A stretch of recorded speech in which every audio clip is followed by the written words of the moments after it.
இயேசு கிறிஸ்துவில் பிரியமான சகோதர சகோதரிகளே, ஆண்டவர் இயேசு கிறிஸ்துனுடைய நாமத்தில் புத்தாண்டு வாழ்த்துக்களை அன்போடு உங்களுக்கு தெரிவித்துக் கொள்கிறேன். ஆண்டவர் தாமே இந்த புதிய ஆண்டில், இந்த யூபிலி ஆண்டில் நிறைவான அருளையும் அமைதியையும் ஆசீர்வாதத்தையும் உங்களுக்கும் உங்கள் குடும்பத்திற்கும் நிறைவாக தருவாராக. ஆண்டவருடைய அமைதியில் எந்நாளும் வாழ உங்களுக்காக இந்த புதிய ஆண்டில் ஜெபிக்கிறேன். இறைவன் உங்களை ஆசீர்வதிப்பாராக. அன்புக்குரியவர்களே, இன்றைய நாளில் முதல் வாசகத்தை மட்டும் சிந்தித்து பார்க்கலாம் என்று நினைக்கிறேன். எண்ணிக்கை நூலிலே மோசே ஆசீர்வாதங்களை அள்ளி தருகிறார். அந்த ஆசீர்வாதங்கள் அவருடைய ஆரோனுக்கும் அவருடைய புதல்வர்களுக்கும் போய் சொல் என்று சொல்லி அனுப்புகிறார். இத்தகைய ஆசீர்வாதத்தை இந்த புதிய ஆண்டிலே முதல் நாளில் ஆண்டவர் நமக்கு தருவதனுடைய நோக்கம் என்ன? எதற்காக இந்த ஆசிரியை நமக்கு தருகிறார்? என்ன ஆசிரியை நமக்கு கொடுக்க இருக்கிறார்?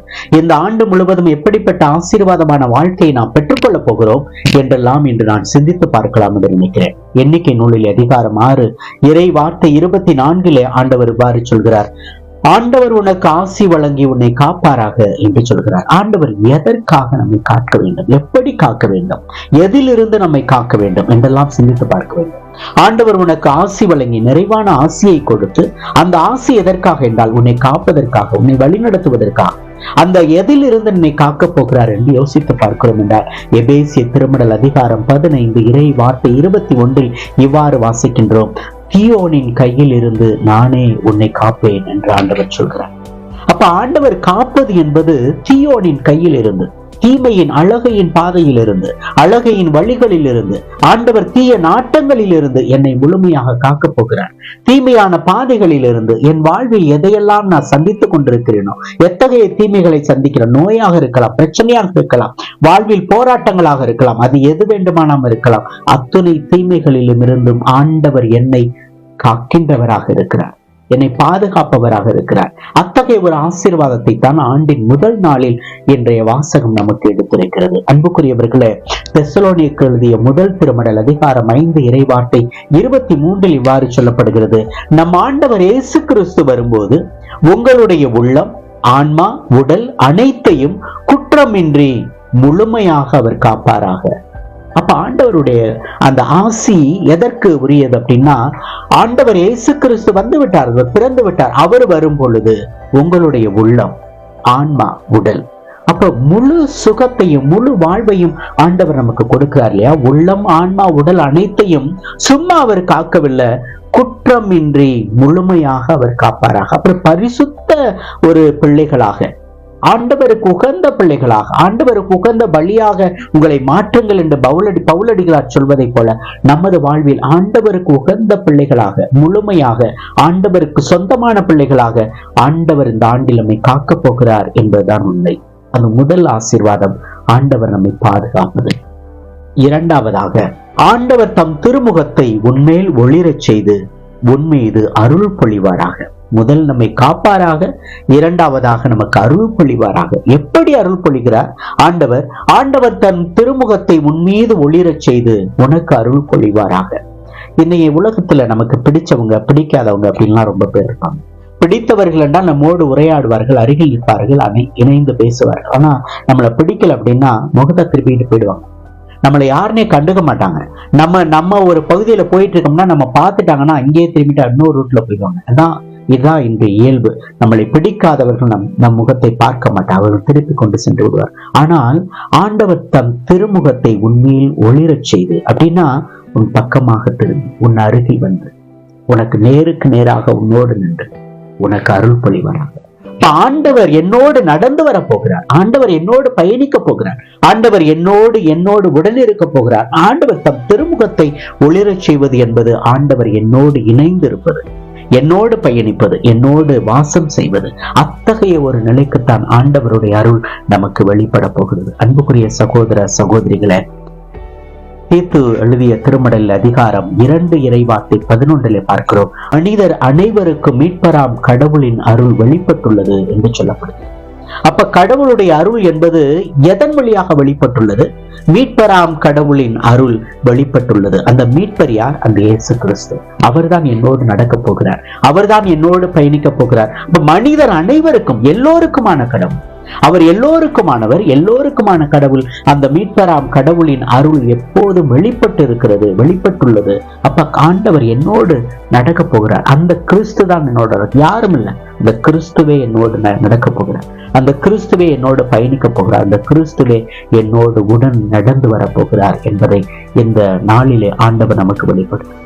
அன்புக்குரிய சகோதர சகோதரிகளை, ஆண்டவருடைய அருள் நம்மோடு இருக்கிற போது, ஆண்டவர் என்னோடு நடந்து செல்கிற போது, இன்று நான் இருப்பதே ஆண்டவருடைய அருளால் தான், இன்று நான் பயணிப்பதே, இன்று நான் வாழ்வதே ஆண்டவருடைய கிருபையால் தான் என்று பல நேரத்தில் நம்ம சொல்றோம் இல்லையா? அப்ப அதே போல கொரிந்தியருக்கு எழுதிய திருமடல் அதிகாரம் 15 இறைவார்த்தை 10 இதைத்தான் சொல்லப்படுகிறது. நான் இந்த நிலையில் இருப்பது கடவுளின் அருளால் தான். அவர் எனக்கு அளித்த அருள் ஒருபோதும் வீணாகி விடவில்லை. திருத்தூதர்கள் எல்லாரையும் விட நான் மிகுதியாக பாடுபட்டு உழைத்தேன். உண்மையில் நானாக உழைக்கவில்லை, என்னோடு இருக்கும் கடவுளின் அருளே அவ்வாறு என்னை உழைக்க தூண்டியது, உழைக்க செய்தது. இயேசு கிறிஸ்துவில் பிரியமான சகோதர சகோதரிகளை, பவுலடிகளார் ரொம்ப அருமையா சொல்றாரு பாருங்க, உணர்ந்து சொல்றாருங்க. நான் இன்னைக்கு இருப்பதே கடவுளுடைய அருளால தான். இந்த நிலையில் நான் இருக்கிறப்ப நம்ம வாழ்க்கையில யோசித்து பாருங்க, இன்னைக்கு சமூகத்துல மதிக்கப்படுறோம் அப்படின்னா, சமூகத்துல ஒரு அந்தஸ்தோட இருக்கிறோம்னா, சமூகத்துல ஒரு மரியாதைக்குரியவர்களாக வாழ்ந்து கொண்டிருக்கிறோம் என்றால் இது சும்மா கிடைக்கிறது, கடவுளுடைய அருளால் கிடைத்தது. கடவுளுடைய அருள் நம்மோடு இருப்பதால், கடவுள் என்னோடு நடப்பதால், கடவுளுடைய அருளும் ஆசீரும் என்னோடு பயணிப்பதால். அப்ப ஆண்டவருடைய அருள் எனக்கு கிடைக்காம நான் இன்னைக்கு ஒரு அந்தஸ்து நிறைந்த அல்லது மகிழ்ச்சி நிறைந்த சமூகத்தில் மதிக்கப்படுகிற ஒரு மனிதனாக வாழ முடியாது. பவுலடிகளார் அதை உணர்ந்து சொல்கிறார். இந்த நிலையில் இருப்பது நான் கடவுளின் அருளால் தான். அந்த அருளைத்தான் ஆண்டவர் தர்றார். இன்னைக்கு ஆண்டவர் தம் திருமுகத்தை உங்கள் மேல் ஒளிரச் செய்து உமக்கு அருள் பொழிவாராக. அந்த அருள் என்பது நான் அருள் பெற்றவனாக இந்த உலகில் வாழ்வதற்கு. எனக்கு அளித்த அருள் ஒருபோது வீணாகி விடவில்லை. கடவுள் எனக்கு கொடுத்த அருள் ஒருபோது வீணாகி விடவில்லை அப்படின்னார். அப்ப இந்த புதிய ஆண்டிலே ஆண்டவர் கொடுக்கின்ற அருளும் ஆசீரும் ஒருபோதும் இந்த வீணாக போவதில்லை. அந்த அருள் என்பது என்னை உழைக்க தூண்டுகிறது, கடவுளுக்காக உழைக்க தூண்டும், என் குடும்பத்திற்காக உழைக்கும். இன்னைக்கு நம்ம உழைப்பு இல்லாம நம்ம உயர முடியாது, அதில் ஒன்றுமே செய்ய முடியாது.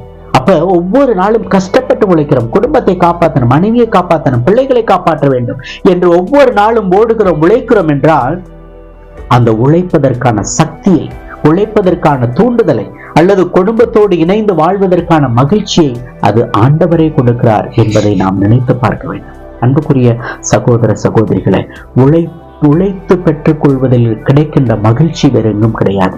அந்த உழைப்பதற்கான அருளையும் ஆற்றலையும் ஆண்டவர் கொடுக்கிறார். அந்த ஆண்டவருடைய அருளால் தான் நான் இன்று மகிழ்ச்சியோடு வாழ்ந்து கொண்டிருக்கிறேன் என்று நினைத்து பார்ப்பதில் தான் இன்றைய புதிய ஆண்டில் தொடக்க நாளில் மிகப்பெரிய ஆசீர்வாதமாக அமையும். அன்புக்குரியவர்களே, ஆண்டவருக்கு நன்றி செலுத்துங்கள். ஆண்டவரை பெற்றுக்கொண்ட எல்லா கொடைகளுக்காக, அருள் கொடைகளுக்காக நன்றி செலுத்துகிறேன். தொடர்ந்து என்னை வழிநடத்தும் அருள் கொடைகளால் நிரப்பும், அருளால் நிரப்பும், உமது ஆசியால் நிரப்பும்.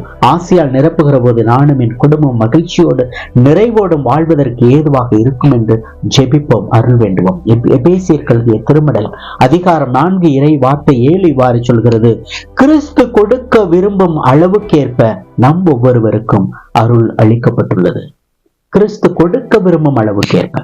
அப்ப கிறிஸ்து நமக்கு, அதான் ஆண்டவர் சொல்றார் இல்லையா, என் அருள் உனக்கு போதும், உன் வலுவின்மையில் தான் என் வல்லமை உனக்கு நிறைவாய் வெளிப்படும் அப்படின்றாரு. அப்ப ஆண்டவர் எந்த அளவுக்கு நமக்கு அருளை கொடுக்க விரும்புகிறாரோ அந்த அளவுக்கு அருளை கொடுப்பார். தேவையான நேரத்தில் தேவையான அளவுக்கு ஆண்டவர் நமக்கு அருளை கொடுக்க காத்திருக்கிறார். ஆண்டவருடைய அருளை பெற்றுக்கொள்வோம், அபரிமிதமாக பெற்றுக்கொள்வோம். புதிய ஆண்டில் மகிழ்ச்சியோடு பெற்றுக்கொள்வோம். அது எல்லா விதமான கஷ்டங்களையும் கடந்து செல்வதற்கு அந்த அருள் உதவும். ஆண்டவருடைய அருள் என்பது, அந்த அருளாசி என்பது மிகப்பெரிய ஆசீர்வாதம் நமக்கு.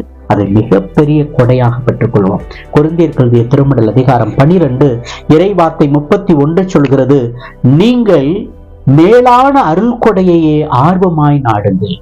அப்ப ஆண்டவருடைய அருள் கொடையையே ஆர்வமாய் நாடுங்கள் என்று சொல்கிறது. கிறிஸ்துவில் பிரியமானவர்களே, இந்த புதிய ஆண்டிலே ஆண்டவருடைய அருள் கொடையை நாடுவோம், ஆண்டவருடைய அருளை தேடி செல்வோம். அந்த அருள் இல்லை என்றால் நாம் வாழ்வது வீண், அருள் இல்லை என்றால் வாழ்க்கையே வீணாகி போய்விடும் என்பதுதான் உண்மை. ஆண்டவருடைய அருளுக்காக ஏங்குவோம், அதை நாடி செல்வோம், ஆர்வமாய் நாடி செல்வோம். அப்பொழுது ஆண்டவருடைய ஆசி நம்மோடு எப்போதும் தங்கும் என்பதில் எந்த மாற்றமும் இல்லை. மூன்றாவதாக பார்க்கிறோம். மூன்றாவது ஆசி என்பது எண்ணிக்கை நூலிலே அதிகாரம் 6 இறைவார்த்தை 26 சொல்லப்படுகிறது: ஆண்டவர் தம் திருமுகத்தை உன் பக்கம் திருப்பி உனக்கு அமைதி அருள்வாராக. ஆண்டவர் அதே போல்தான் நம்மோடு பயணிக்க போகிறார், நம்மோடு உடன் இருக்க போகிறார். நம் பக்கம் திரும்பி அவர் நமக்கு அமைதியை கொடுக்க. அமைதியை எதற்கு கொடுக்கிறாரு? நான் அமைதியா இருக்கணும். அமைதி என்பது நான் சைலண்டா இருக்கிறது இல்லை. அமைதி என்பது உள்ளத்தில் ஒரு மன நிறைவோடு வாழ்வதற்கு. ஆண்டவருடைய அமைதி என்பது இந்த உலகம் தருகின்ற அமைதியை போல அல்ல. யோவான் நற்செய்தி அதிகாரம் 14 இறைவார்த்தை 27 அதைத்தான் வாசிக்கின்றோம். அமைதியை உங்களுக்கு விட்டுச் செல்கிறேன், அமைதியே உங்களுக்கு அளிக்கிறேன். நான் உங்களுக்கு தரும் அமைதி உலகம் தருகின்ற அமைதி போன்றது அல்ல. நீங்கள் உள்ளம் கலங்க வேண்டாம், மருள வேண்டாம். பல நேரத்தில் உள்ளம் தவிக்கிறோம், கலங்குறோம், வாழ்க்கையின் விரக்திக்கு செல்கிறோம். இதையெல்லாம் பார்க்கின்ற போதுதான் ஆண்டவர் சொல்கிறார், நான் உங்களுக்கு அமைதி அருள்கிறேன், நான் உங்களுக்கு ஆசீர்வாதத்தை தருகிறேன். இந்த அமைதி என்பது உன் வாழ்க்கையில் உள்ளம் கலங்காமல் இருக்க, மருளாமல் இருக்க, அல்லது உன் வாழ்க்கையில் ஒருபோதும் கிளேசம் அடையாமல் இருக்க ஆண்டவர் அப்படிப்பட்ட ஒரு ஆசீர்வாதமான அமைதியை நமக்கு கொடுக்க காத்திருக்கிறார். அமைதியை கொடுப்பது என்பது நம் வாழ்வில் நாமும் அந்த மன நிறைவான அமைதியை பெற்றுக்கொள்ள, அந்த மகிழ்ச்சியான அமைதியை பிறரோடும் பகிர்ந்து கொள்ளும். ரோமையர் திருமடல் அதிகாரம் 16 இறைவார்த்தை 20 இவ்வாறு வாசிக்கிறோம்.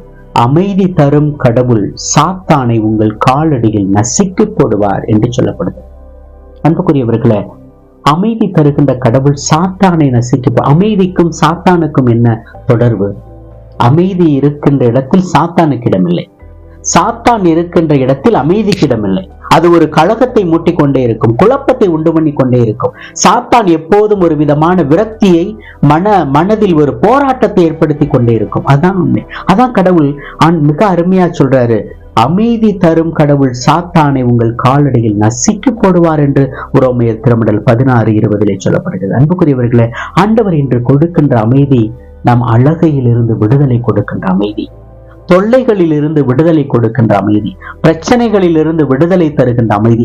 அப்படிப்பட்ட ஒரு அமைதியை தான் ஆண்டவர் இயேசு இந்த நாளில், ஆண்டின் தொடக்க நாளில், முதல் நாளில் நமக்கு ஆசீர்வாதமாக தருகிறார் என்பதை மகிழ்ச்சியோடு பெற்றுக் கொள்வோம். எபேசியர் திருமடல் அதிகாரம் 4 இறை வார்த்தை 3 இவ்வாறு சொல்கிறார், அமைதியுடன் இணைந்து வாழ்ந்து தூய ஆவி அருளும் ஒருமைப்பாட்டை காத்துக்கொள்ள முழு முயற்சி செய்யுங்கள். ஆண்டவர் இவ்வாறு இந்த நாளில் வேண்டுகிறார்.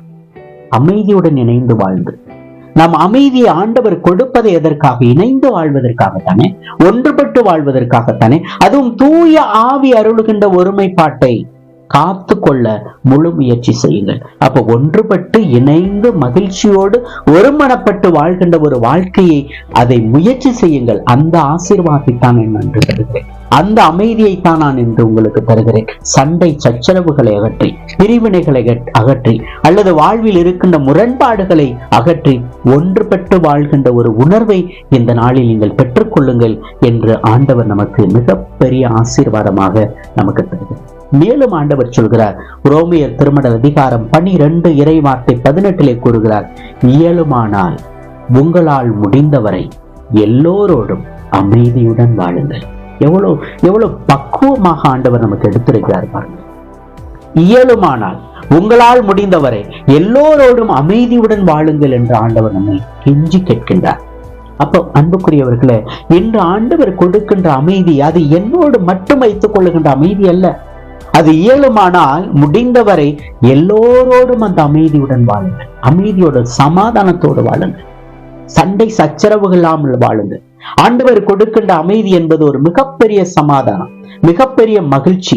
அது உள்ளத்திற்கு மட்டுமல்ல, அது இந்த சமூகத்திற்கும் அது கிடைக்க வேண்டும். உங்கள் உள்ளத்தில் இருக்கின்ற அமைதியை நீங்கள் பிறரோடு பகிர்ந்து கொள்ளுங்கள். அந்த அமைதி எப்போது மிகப்பெரிய ஆசீர்வாதமாக அமையும் என்பதில் எந்த மாற்றமும் இல்லை. இயேசு கிறிஸ்துவில் பிரியமான சகோதர சகோதரிகளை, கடவுள் கொடுக்கின்ற ஆசீர்வாதம் மிகப்பெரியது. அதுவும் இந்த புதிய ஆண்டிலே ஆண்டவர் நம்மை பாதுகாப்பவராக, அருள் பொழிபவராக, அமைதி தருபவராக 3 விதமான ஆசீர்வாதங்களை ஆண்டவர் இந்த நாளில் தருகிறார். அதே இந்த நாளில் தான் திருச்சபையினுடைய இந்த ஆண்டின் தொடக்க நாளில் அன்னை மரியாள் உமது தாய் என்று கொண்டாடப்படுகிறது.